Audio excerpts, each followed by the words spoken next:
அசாம் சுரங்க விபத்தில் நேற்று மேலும் 3 உடல்கள் மீட்கப்பட்ட நிலையில் இன்றும் மீட்பு பணிகள் தொடர்ந்து நடைபெற்று வருகிறது.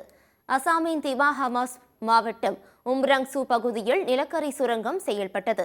கடந்த 12 ஆண்டுகளுக்கு முன்பு அந்த சுரங்கம் மூடப்பட்டது. தற்போது அசாம் அரசின் கனிமவளத்துறை கட்டுப்பாட்டின் கீழ் சுரங்கம் உள்ளது.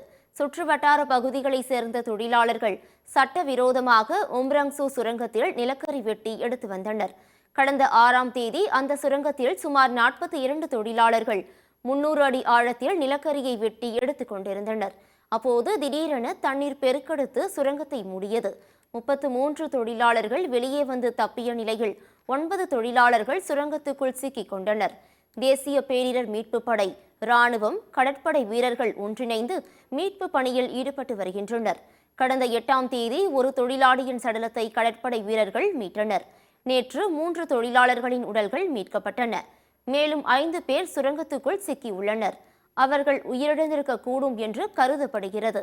அவர்களின் உடல்களை மீட்கும் பணி தொடர்ந்து நடைபெற்று வருகிறது.